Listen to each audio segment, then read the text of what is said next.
Since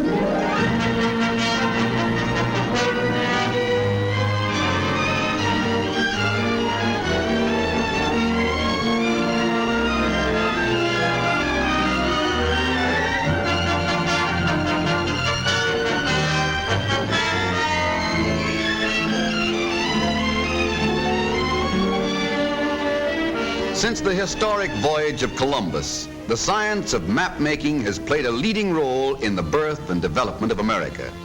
Through the intervening centuries, map information concerning this great country has grown with ever-increasing rapidity. More power to those first explorers and early pioneers who crossed strange oceans, blazed new trails, discovered new lands, new mountains, new rivers, new forests, and recorded their findings for the benefit of those to follow. Map making in the olden days was like painting a masterpiece, a slow, laborious, and highly specialized task, requiring the utmost skill and patience.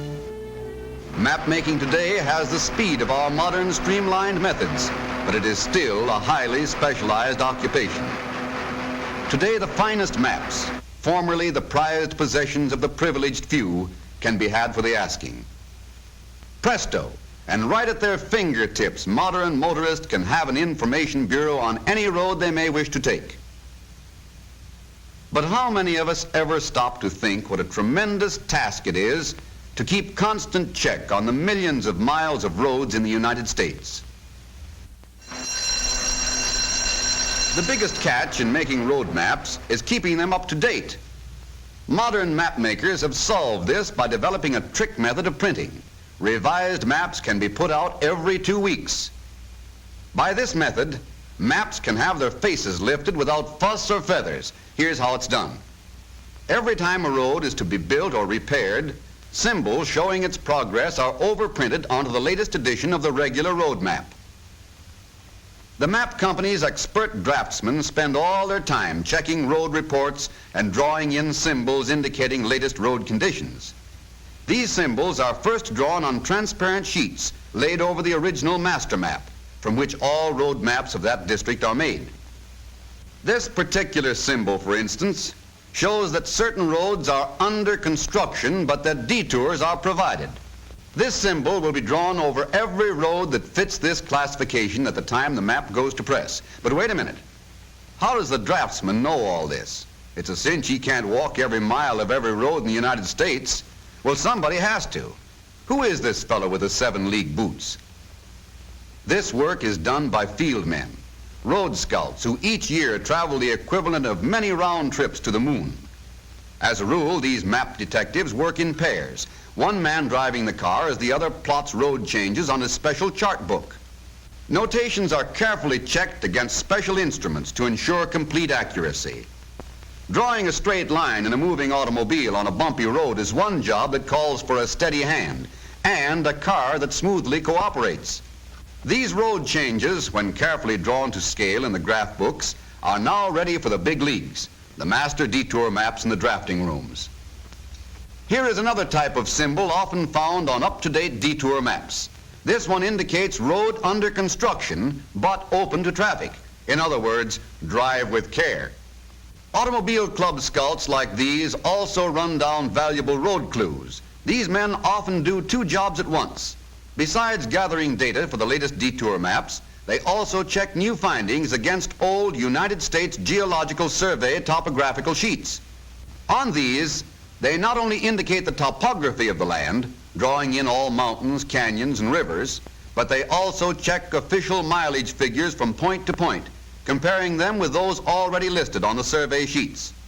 Since many of these were drawn up from surveys made over 30 years ago, some roads are found to be longer or shorter than their birth certificate shows. Being a road scout is no soft snap. Driving around Death Valley in the summer isn't found in the pink tea section of the book. But it's all in a day's work as far as these boys are concerned. Years spent in the wide open spaces have toughened them to take the worst old man weather offers. Just put on your sun goggles and take a peep at that thermometer. It's only 115 degrees in the shade. What shade? Draw 2, Jake, for the boys in the back oasis. Lucky thing their camel doesn't need a drink, though, because the water supply looks pretty slim. One of the many things these Auto Club scouts keep tab on is the rise and fall of elevation at certain points. Since the Earth's surface is constantly changing, like the crust of a baking pie, they often discover that what was low down on earlier surveys is now on the up and up. Elevations are recorded with an aneroid, a special altimeter like those used on airplanes. This aneroid is so sensitive to atmospheric pressure, it registers changes of elevation in inches. This reading is then checked against the altitude figure on the Geological Survey benchmark. These benchmarks, found all over the United States, list elevations for each locality. If the road scout's elevation is at outs with the benchmark reading, he makes a notation of the difference and sends it to the Geological Survey headquarters in Washington. In the meantime, there are many more roads to be covered, so the boys better step on it or they'll never make their deadline. State highway departments and road construction companies also do their stuff in giving much valuable information for keeping maps up to date. This particular symbol, road closed to traffic, means just what it says. When you come up to bad news like that, there's only two things left to do: get a tractor or turn back. Well, here comes someone now. Is he going to be sore when he finds he has to go around by Pumpkinville? Hey, mister, turn around. Nix, you can't do that. Uh-oh, this gent's no tourist. He's the highway superintendent out to see how the new road's shaping up. There are countless men throughout the country just like this highway official who, in gathering data for their own use, contribute much helpful information to the makers of road maps. This gradometer, for example, registers the pitch of the grade the car is resting on. When recorded on the Highway Department's survey map, this data will be sent to map company draftsmen along with blueprints of the road being built. Yes, it's swell teamwork on the part of everyone that gets speedy, accurate information from modern road maps. Daily, these men sail into their jobs unmindful of grueling road and weather conditions. Scenes like these, multiplied thousands of times, are continually taking place throughout the length and breadth of America. Each man adds his piece to the ever-growing and ever-changing jigsaw puzzle that makes up a road map. Speed is essential, particularly in the case of detour maps. Speed in getting the news on the map while it's still news. Speed in revising it when the roads are again open to traffic.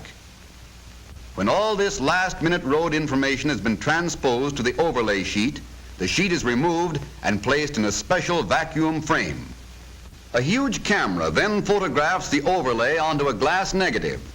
This negative is photographically transferred onto a sensitized zinc plate, which, after having its face washed in an acid solution, is ready to be inked and locked on the press. This press swiftly overprints the detour symbols onto the latest standard road maps. These, in turn, are automatically cut and folded to the proper size, ready to give folks a good steer.